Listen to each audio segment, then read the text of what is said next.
Hello and welcome to Supposedly Fun. My name is Greg. I'm Joel. You know Teddy. We're bringing him in just for the beginning because this is actually going to be a Joel video. I'm just here to help introduce it. So while you are watching this, where are we going to be? We will be in Ireland and Scotland. Yes. We don't know where. We We'll be don't at this know where, exact 'cause I don't moment. know what day it's going to post on. So. Yeah. But so people have been requesting another Joel baking video. So you can see he's got a whole setup right there that Teddy is staring at as we do this.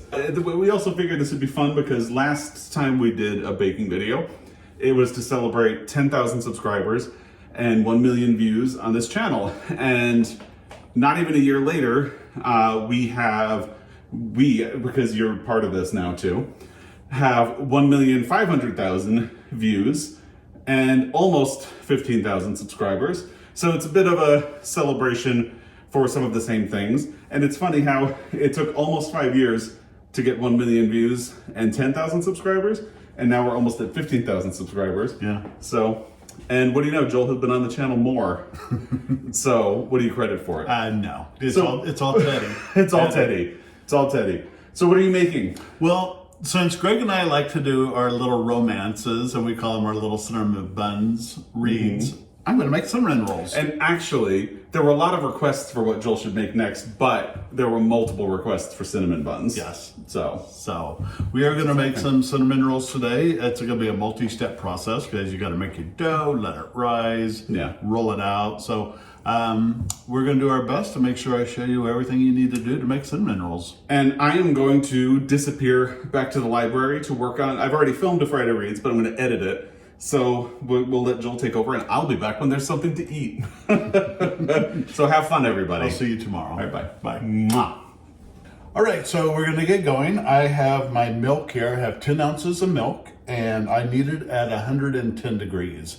It's about 118 right now. So I'll show you the rest of the mise en place that we have before we get started. Mise en place means everything in its place. And it's kind of how I line everything up. Everything is pre-measured and pre-bowled and laid out in the order that I'm gonna add it into my mixing bowl. So what we have here is my 10 ounces of milk. It's a little hot right now, so we're gonna let it cool down just a little bit. We're almost there. I have 3 ounces of sugar. I'm gonna do 2 teaspoons of yeast, and we're gonna just kind of start making our sponge with that. So I think we are good to go. So I'm gonna throw my milk in the bowl first, then my sugar, and then 2 teaspoons of dry active yeast. And you don't want to add your salt in yet because your salt will kill your yeast. But once we start mixing up the bread, it'll be fine. So we're just going to bloom the yeast real quick. So I have my warm milk, my sugar, and my yeast in here. And we're just going to this is kind of your sponge, so to speak. We're just going to stir that up, and we're going to let this sit for about 10 minutes. Okay. And just like that, we have 10 minutes and our yeast has bloomed. So what you're looking for, and I'll try to hold it up. I don't know if you can see it, but just some bubbles in there. So it looks like it's activated, it's getting bubbly, frothy, like a really thick foam. So now we're gonna throw this on our mixer, and we're gonna be using our dough hook. You wanna use your dough hook because that will kind of fold and fold it over and in, so it will start building up the gluten in there. So here I have my 22 ounces of bread flour, and you want to use the bread flour because it will kind of build up the higher form of gluten, so it will make those nice fluffy cinnamon rolls. I have 6 ounces of eggs. I have them all beatered up so that they don't have to mix in too much. 3 ounces of melted butter.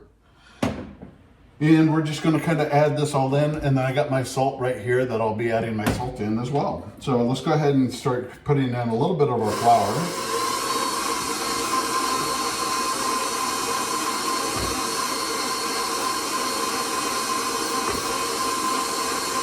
I don't want to dump it all in real fast. I want it to slowly kind of mix in.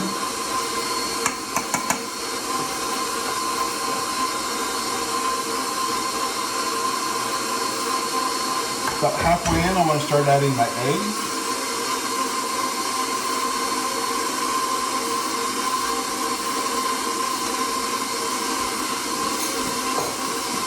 And my melted butter.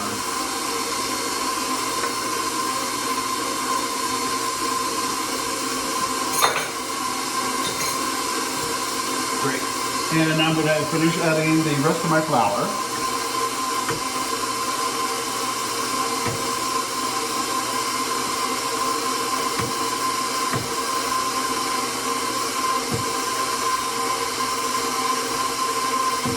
So you want all of your ingredients to be at room temperature. So basically I got up early this morning and put everything out. So everything would be at the same temperature. Turn my oven on so the kitchen will be nice and warm. It's like late April and we had snow this week. So it's crazy. Alright. So I have all my ingredients in there. It's mixing up really goodly. I want it to come together to a ball. And then I'll turn it up a little bit more and it will start building up the gluten. And kind of what you're looking for is a really cohesive one piece of dough, very smooth. You don't want to see any of the flour and the milk still kind of combining. You want it to be one nice smooth piece. So right now it is coming together. There's still a little flour on the side. You may want to add more flour or more water, but don't. Just let the bread do its thing. If it truly doesn't start coming together, you can add in just a little bit of flour. And this process does take about 5 to 10 minutes, depending on how much flour and milk you have. Get our salt in there.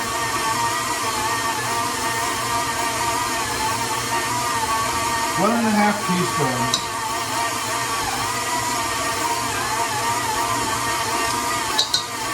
So right now it's coming together. It's kind of in a ball, but it's still stuck to the bottom. I know once it gets going and it starts drying out a little bit, it'll start bringing up all that wet dough from the bottom. I may need a little bit of flour, but we're going to give it a few minutes. So one thing that's not in my recipe, because Greg will post the recipe down below, is I do not have orange zest in there. But I'm going to add a little today just to give a little extra something. And this is a good time to add that in.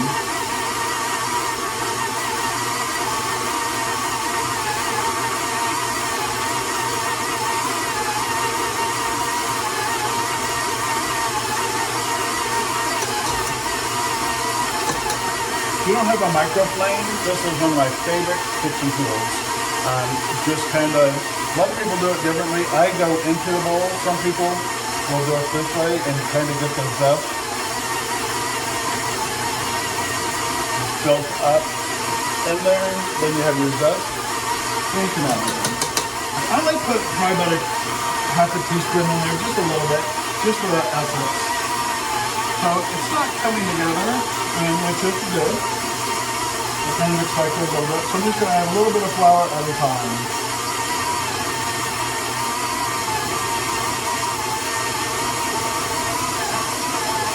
Obviously, I'm not adding a whole lot. I'm just doing maybe about a tablespoon.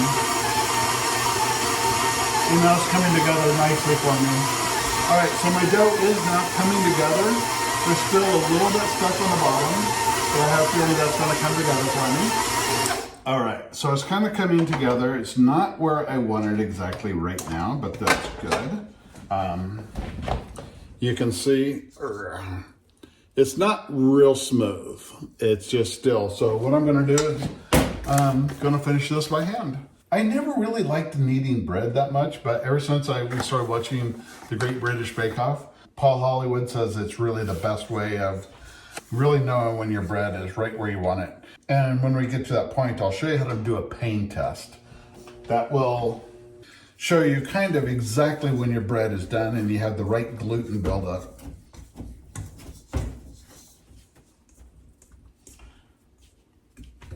And then you're not working it as hard, but you're still getting it where you want it to go. This looks really good today.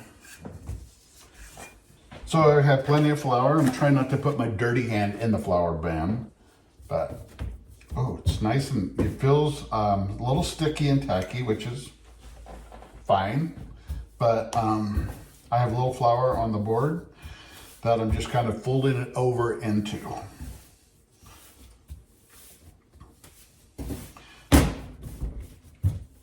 And I can tell just by the flour that's on the board is going to give me the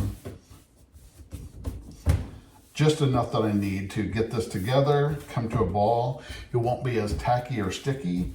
And it feels really light and fluffy. And that's kind of a weird thing to say, but when you make this at home, you will see. So I learned this recipe when I was a pastry chef in Seattle at Pomegranate Restaurant and Lisa Dupar Catering. They taught me so much and I really enjoyed working for them. They're wonderful people. They have great brunch, breakfast, and dinners.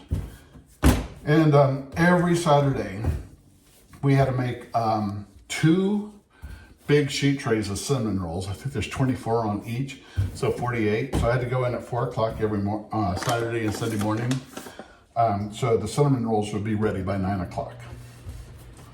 All right. Great.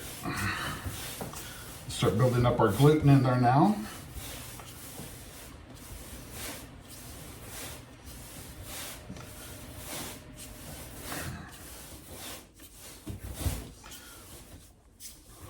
But people would just come in and they would get there early so they could get the cinnamon rolls.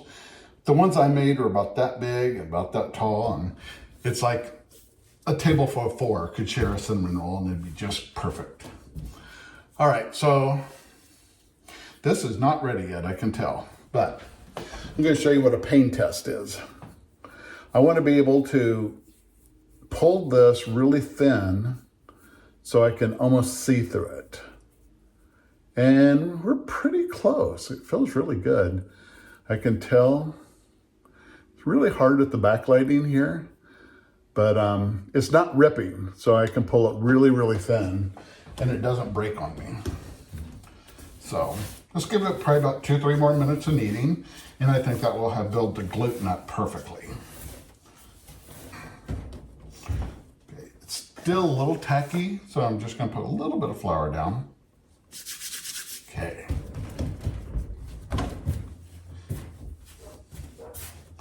It's our home stretch. Let's bring it home here. And it also, with the kneading, it helps my hands a lot too, because my hands get really stiff and sore. And even though I work with them all day long, it just gives me a really nice exercise to work it out. So when I had carpal tunnel, this was a hard thing to do, but now it feels great.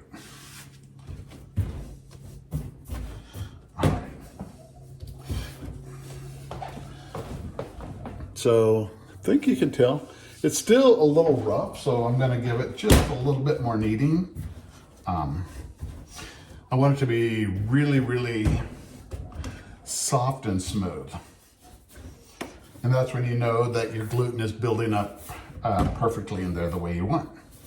So this is not a hard recipe. It's really kind of easy, so don't let yourself be intimidated by it. Just make sure all your ingredients are at room temperature. Make sure your milk is good at 110 degrees Fahrenheit. Make sure your yeast is fresh. And you should be good. So when you put your yeast and your sugar and your milk in together and in 10 minutes, if it doesn't start bubbling up, that's a good indication your yeast is probably not very good. All right, so I want to get this into a ball. Whew. So it's nice and smooth. I really wish you could see the orange zest in there. It's absolutely beautiful. I probably should have put some vanilla beans in here too. That would have been really pretty. So now we're going to throw this into our proofer for probably about 2 hours until it doubles in size. I'm just going to give it a quick little spray so it slays right out. Okay, let's get it another.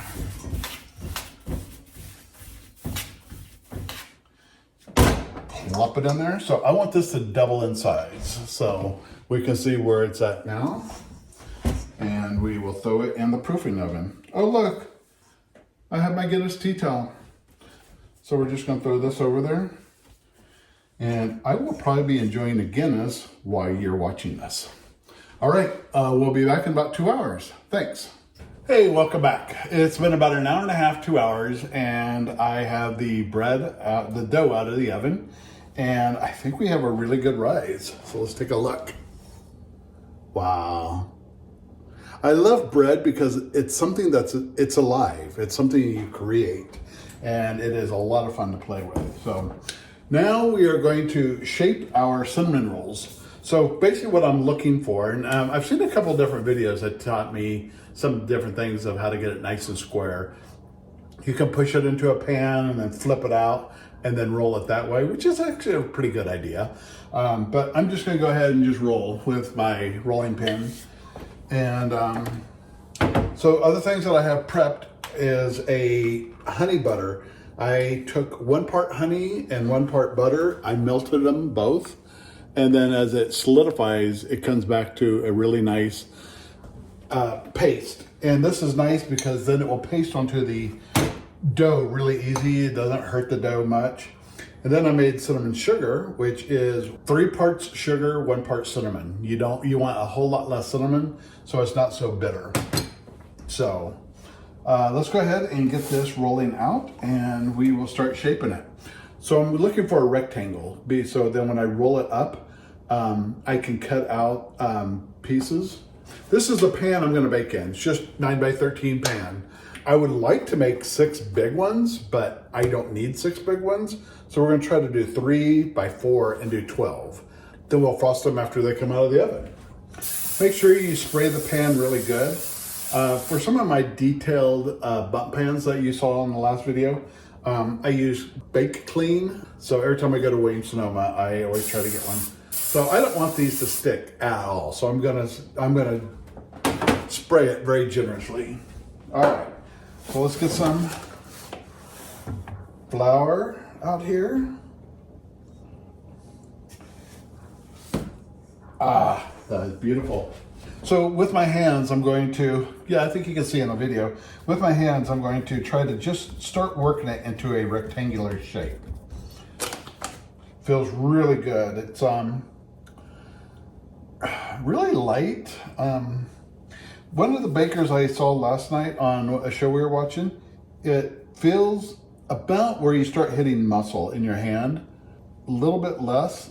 It has that kind of feel to it. So I thought that was kind of a cool way of explaining that. So I'm going to try to get 12. So I'm going to try to get it probably a little bit about 2 feet so I can have a 2-inch cut. So, and you kind of always start in the middle and go your way out. And then that kind of keeps it a little bit more into shape. I think that's looking really good. I'm gonna flip it because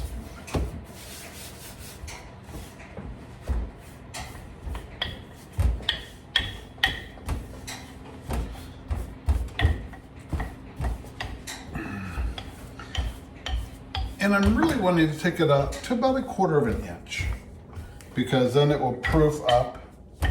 And I'm gonna get my corners out. So you can even pull to kind of make that a nice square.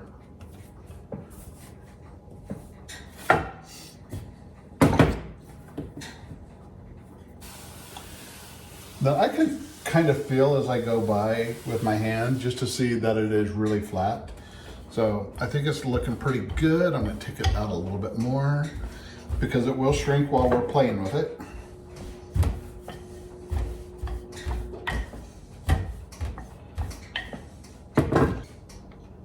So I'm going to take my honey butter and just brush it on.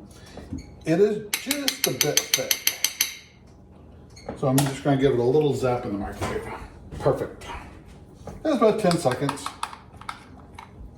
So it's more of a liquidy consistency now, so which I really like.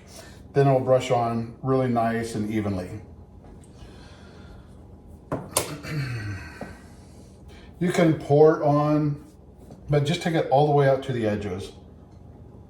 Don't use all of it because you're going to want a little bit for your next, after they come out of the oven, you're going to want to brush them with the honey butter, and that gives them a really nice buttery, shiny texture and a lot of goodness.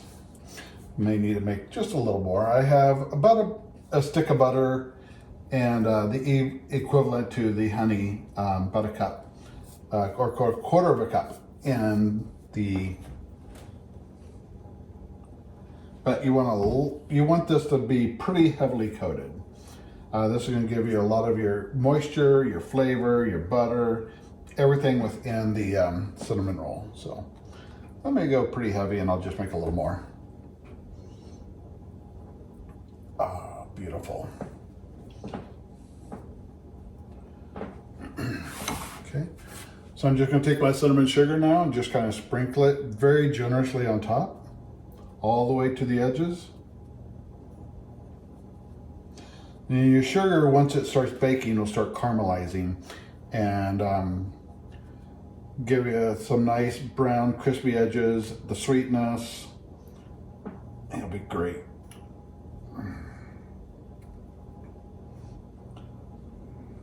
So the recipe as it comes does not have nuts, but I know Greg and I both really like some nuts. So back here I have some toasted pecans that are all chopped up. So I'm just gonna put some pecans in there.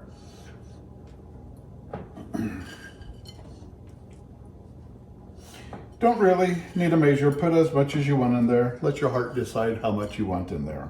That's what I do.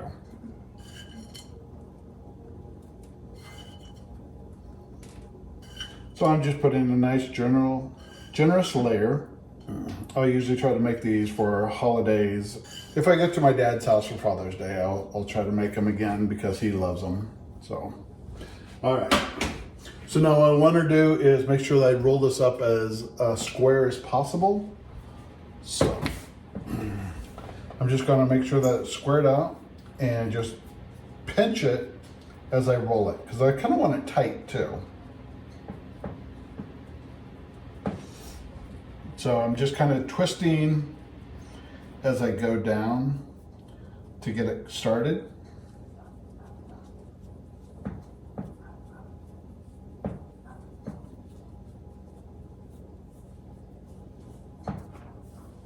And just make sure that you kind of keep everything together. It will be a little thicker in the middle. We're going to fix that towards the end. That's great. So not a big deal. It's going to be a little thinner on the edges, which is fine because we're going to probably cut the edges off because they may not have as much goo in the middle and be more bready. So what I'm trying to do as I roll this up is make sure that the seam is on the bottom. Pull those edges out.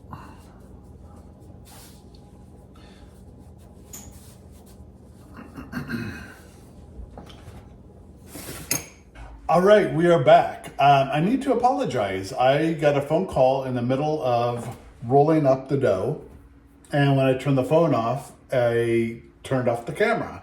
So what happened after I rolled up the dough is I cut off the ends, and then I needed to cut into 12 equal pieces. So I cut off the ends, and then I went to the middle of the log, cut it in half. Then the 2 pieces I had there, I went to the middle and cut in half. So I had 4 pieces, and then each of those 4 pieces I cut into 3 pieces. And then I put into a sprayed pan to put in the oven to proof. It's been in the oven proofing for about 2 hours. So they're out of the oven, they are proofed, and there is our cinnamon rolls. They have yet to go back in the oven to bake. So we have the oven going at 350 degrees. And I'll probably put them in for about 20 minutes and then checking them. I usually don't make them this small, so it may take a little bit more. But you'll just want to pull them out when they're golden brown. Then when they come out and they're golden brown, I am going to brush them with the honey butter. But I will bring you back when I do that. So apologize for that. I think I had told you about making sure that they're even, putting them in the pan the way you want. and having them all ready. So we are going to go in the oven, and I will see you back in about 30 minutes. Hi, welcome back. We are going to make the frosting right before the cinnamon rolls come out, because I like to put the frosting on when the cinnamon rolls come out, so it'll be nice and warm. That way it kind of helps loosen it up and it just oozes all over. So what I have here is 8 ounces of Philadelphia cream cheese and about 3 ounces of butter. I'm going to put these in the mixer with the paddle attachment. And I'm just going to kind of soften it up a little bit. All right, so we're going to let this go for a little bit. And then over here I have 10 ounces of powdered sugar, and I zested a little bit of the orange in there. So we have a little bit of the orange in the glaze as well. I have my honey butter here. I added a little bit more to it, a little more butter, and it's just getting to the right consistency for me.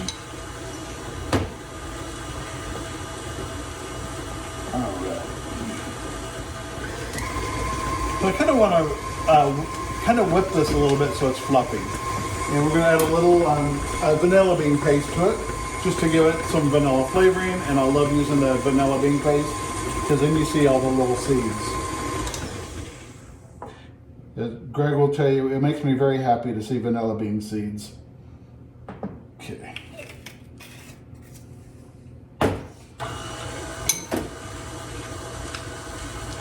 And I'm just going to start adding this in little by little. I usually like to sift my powdered sugar. It does make a big difference, but I think it's going to be in with the cream cheese quite a bit, so you won't notice it being very chunky. Now when I make a whipped cream and I whip heavy cream and get it soft, I will sift it then because it'll make your whipped cream just a little bit grainy. Part of my technical difficulty, I don't know if I told you, but I was using Bob Red Mill flour. I like using Bob or even King Arthur flour. They are both really good companies that are good to their employees. They're good to their community. And also my little towel here is from Pinzi Spices. They're a really great spice company that does the same. They're really good to their employees, the community, and they're just good people. And you know, I want to buy from good people, so that kind of helps. So I may add just a little milk just to kind of make this a little bit more fluid, like a tablespoon. But it's looking pretty good right now. All right, let's scrape the sides here. It's always important to scrape the sides when you're adding a dry into a liquid. Just if there's anything stuck to the bottom, which there is here, I can get it off the bottom and get it all incorporated in. All right, I'm gonna go look for our cinnamon rolls, see how we're doing there. All right, we are back, and check that out. That got a little puffy there. I like for all mine to be a little even, but that got a little wrapped, a little tight, so it kind of puffed up a little bit. It's not a bad thing, it's just a preference. Now I'm just gonna brush this with our honey butter. It will melt really nicely on there. Just want to dab it around. It also gets a little butter down in the cracks and the swirls. Just gives it a little extra. Keeps it from, if it's a little overbaked or dried out, it kind of softens up the dough a little bit. By the way, Teddy is right behind me staring at me like, where's mine? So he's been very helpful today. This is also nice if you kind of are doing these and you don't want to put the frosting on it right away. It just gives them a really nice shiny look. And they're just beautiful. Have just the perfect amount. I think I'm using the very last of it on the last little roll here. Just let that butter melt down in there. Can't have too much, so I'm just going to use it all on here. Get it all in there. I did check it and it is good, but you can also do if you have a little instant thermometer, just kind of put it in the middle and yep, it's hitting up around 190 to 200. And that way I know they're going to be nice and cooked. So little, I don't want to say unorthodox, but a different way of putting it on. I like using a rubber glove to put this on because then you're not smashing the cinnamon rolls. You're just kind of making sure that it gets on there and spreading around nice and evenly. So, and it's easy to clean the beater off too. So there's our frosting. You can tell it's just a little bit loose. So I'm just gonna put a little bit on there and spread it around. As it kind of heats up, it'll start melting a little bit and it'll make it a little bit easier to spread it around and get it evenly. It's kind of hard to do this with a knife, so that's why I like doing it with my hand. Then that way with your hand, you can also kind of do a little swirl on there. So they kind of look a little decorative. Oh.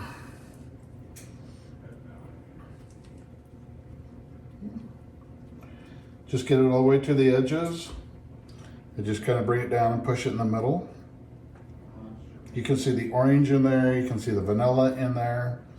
It's absolutely gorgeous.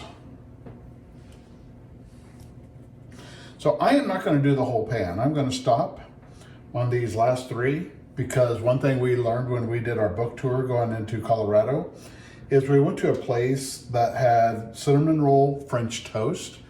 It was amazing. So I'm going to leave the cinnamon rolls whole and kind of let them cool down. Then when we take them out, I'll split them kind of through the equator, right through the middle.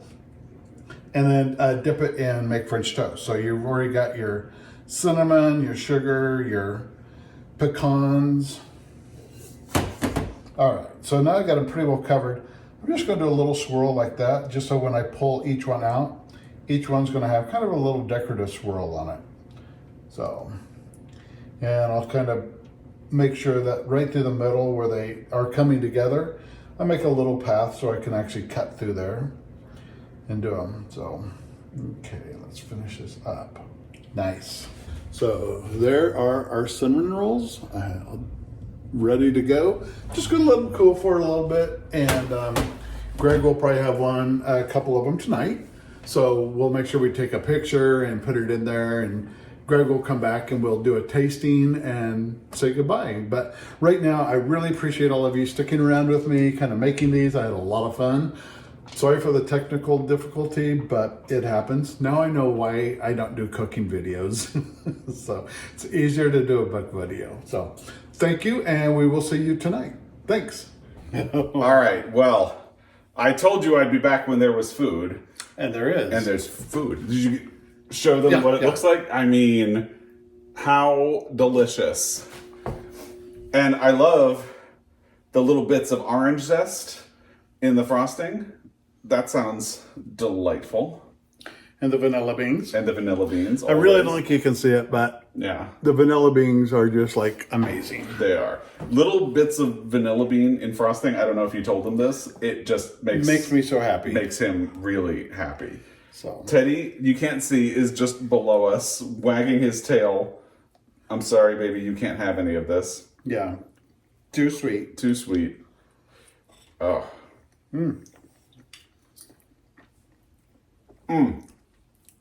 Well, cheers to all 5 years and your subscribers and everything. So congratulations to you and thank you to you. Thank you to you. So it's almost 15,000 subscribers. We're doing this a little early, but thank you. And we are at over 1,500,000 views, which is astonishing. But we've been talking cinnamon buns.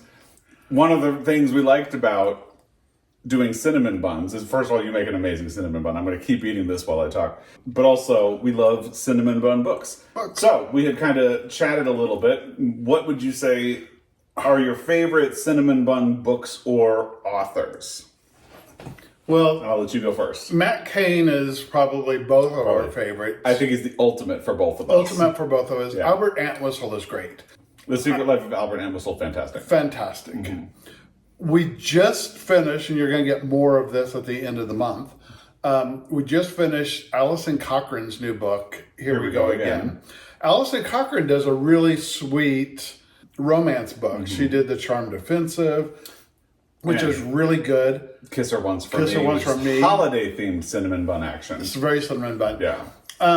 Here We Go Again wasn't necessarily cinnamon buns, but there is a little cinnamon bun in there. It's the cinnamon bun with a very serious and sad side. So, but Alison Cochran herself, big cinnamon bun author. And then you had mentioned the book, The Geek Who Saved Christmas, which is... I think that is Annabeth Albert. It's I think really, it is. really good. That's a really cute book. Annabeth Albert can do some queer romances that really lean into the steamy. That one, it does have a couple of, like one or two, maybe three steamy scenes, but it's mostly about the relationship, which is kind of what we respond to. So, But I would say probably one of my favorite series is Lucy Lennox does a series of a gay family, and it's called, the family's name is Wilde, W-I-L-D-E. And the one I really liked was Wild Love. yeah. Which is like the fourth in the series of 7. And it was a backstory. It was absolutely adorable. It was. Just don't read the last chapter. The last chapter was just horrendous. So, because it's later in the series, at the end, there's a scene in the present day with the grandparents for the family, who are a male couple who are together. And it becomes like fan service, where it's like you've been reading the books about all of the grandkids and their lovers, so now they're going to be back and in the same room and actually interacting. And it's so cheesy. It's so bad. It's so if you read Wild Love, ignore the last chapter. Yeah. But it's basically a family reunion where everybody gives everybody shit on every little thing you can do. Yeah. And it just was a bit much. Yeah. But Wild Love is my favorite. The Wild series is one of my favorites. But M. Tasia has been doing some really good steamy stuff for me. I skipped through the steamy parts, but I really like the story because they're just good people. They really want to do good. They are good to each other. They're ex-military that started not a detective, but a private eye kind of security firm. Security. And it's kind of like everybody has their own little thing and the thing to do. And they care about each other. They're a big family. And that's what we like. And that's another reason we tend to like N.R. Walker, another one. Yeah. N.R. Walker does some really great, everything's about family. Yeah. And about the connection between the people and the strength of their relationship. So what's the one we did? Which one? The series? The Montana one. The Heartbridge series. Heartbridge series. And they're all set at Christmas. And there is a new one. And by the time you watch this, we will probably have listened to that on audio, because we're planning to listen to that on audio as we drive to Seattle before we leave for Ireland. Yeah. So we haven't read it yet, but by the time you watch this, we probably will have. So yeah, those are really good books as well. So I think we need to get serious about these cinnamon buns. Yeah. And so the recipe will be below? Yes. Yes. So we'll have the recipe below. If you have questions, put them there. We might be slow to answer. Yeah, I'll answer when we get home. Yeah. But feel free to put questions down there. And thank you for being part of this. And thank you for helping do all of the heavy lifting with the celebration video. I think we need to... I just want it to be known, we did not eat all of these. We've given them to neighbors. Yes, neighbors, friends, and... Come on, Teddy. We need to thank this guy for being part of the action. He is so eager for a cinnamon bun. How adorable is Teddy? Yeah, okay. Super duper. Really likes this. He takes after this daddy. Super cute. So, anyway, thank you. Thank you. Thank you. And thank you. We are in Ireland as you watch this, but we will be back. And as always, we really appreciate your time and all of the support and comments and everything. So we will be back. And until next time, happy reading. Happy baking. Happy baking. I love that. Happy baking. Bye.